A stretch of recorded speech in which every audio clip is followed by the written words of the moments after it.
अभी हम लोग नरेंद्र सिवानी पर चर्चा किए थे। ये उससे अलग और गोल आकार का है और इसका जो नाम है नरेंद्र माधुरी।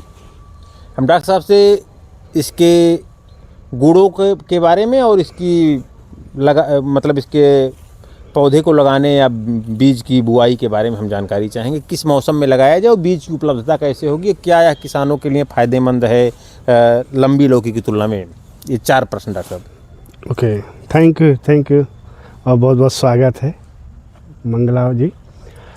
जैसा कि अभी हमने डिस्कस किया था लंबी लौकी पे, और ये यहाँ पे गोल लौकी है। गोल लौकी और लंबी लौकी में एक डिफरेंस होता है कि कंपैरेटिवली जो गोल लौकी होती है वो हाईली न्यूट्रिशियस होती है, बिकॉज टेस्टी होती है, टेस्टी बहुत होती है, खुशबू अच्छी है, टेस्ट है, उसका न्यूट्रिशन वैल्यू ज़्यादा होती है। ऐसा क्यों कहते हैं लोग?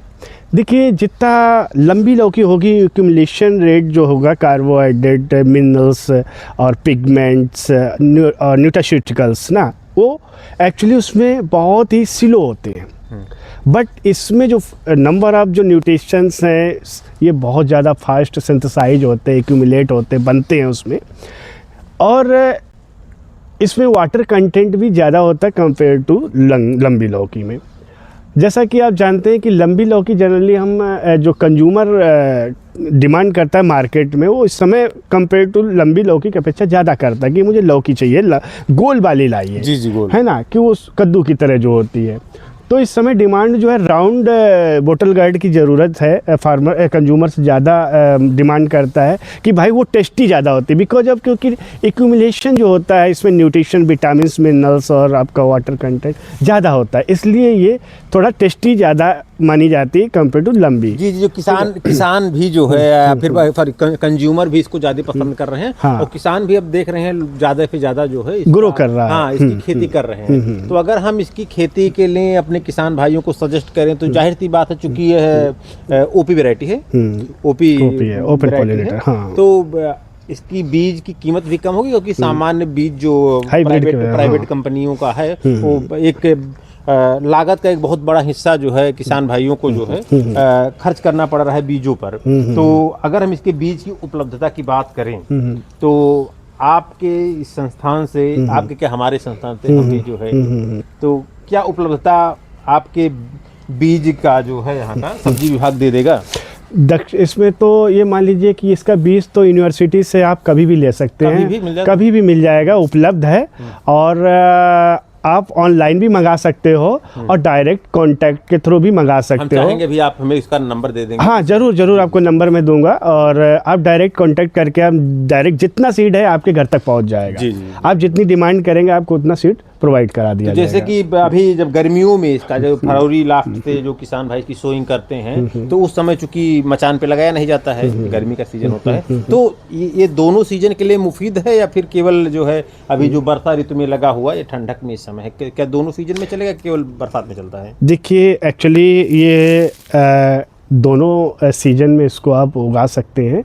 और ये ऐसा नहीं है कि हम मचान गर्मी के सीजन में नहीं कर सकते हैं, कर सकते हैं। उसमें आप लेडर सिस्टम में लगा सकते हैं। एक जैसे कि आपकी सीढ़ी होती है, सीढ़ी सिस्टम में लगा करके आप बम्बू पे और उसमें हैंग कर सकते हैं और चढ़ा करके आप उसकी जो ग्रोथ है, जो फ्रूटिंग ग्रोथ है वो अच्छी होती है। सामान्यतः जो हमारी फ्लैट सॉइल का बता रहे हैं कि मचान पे भी हम कर सकते हैं, लेकिन सामान्य रूप से जो हमारा वैज्ञानिकों से बात होता है तो डॉक्टर साहब लोग का यही सुझाव होता है कि आप प्रयास करें जो गर्मी का जो मौसम होता है जिसमें लू ज़्यादा चलता है, तापमान ज़्यादा बढ़ जाता है, वहाँ आप ज़मीन पर ही करवाइए।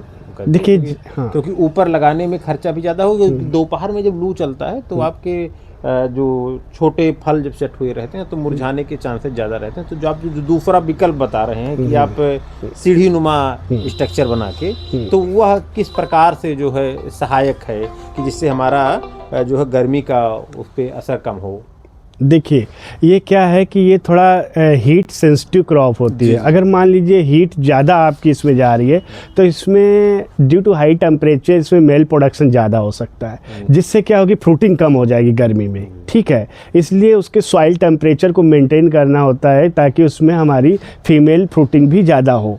अगर मान लीजिए गर्मी ज़्यादा है और आप नाइट्रोजन अप्लाई कर रहे हो, और तो वहाँ पे आपके चांस होंगे कि मेल फ्लावर्स ज़्यादा बनेंगे, जिससे हमारी जो यील्ड है वो कम हो जाएगी। इसलिए ऐसा नहीं है कि आप दोनों सिस्टम में आप बावर सिस्टम बनाकर भी इसको आप चढ़ा सकते हो, या आप कोई स्टैंडिंग कोई क्रॉप है उसके सपोर्ट में आप चढ़ा सकते हो, ऐसा नहीं है।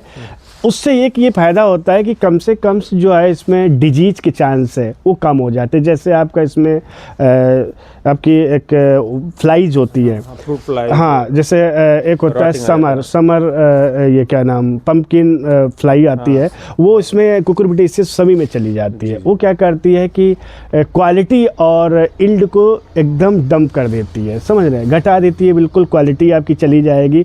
इवन फ्रूटिंग भी कम होगी, ये छोटे स्टेज पे ही आना शुरू कर देती है। हाई टेम्परेचर के जितना जितना ह्यूमिडिटी टेम्परेचर के साथ बढ़ेगा वैसे वैसे माइक्रोबियल कंटामिनेशन ज़्यादा फील्ड में दिखेगा। हाँ, जैसे आपके बहुत सारे कीड़े मकोड़े वहाँ पे एग लेइंग करेंगे, पत्तों पे जाएंगे, वहाँ आपके पत्तों को जैसे आपका ख़त्म हुआ वो फोटोसिंथेसिस कम हो जाएगी, जिससे फ्रूटिंग कम हो जाती है।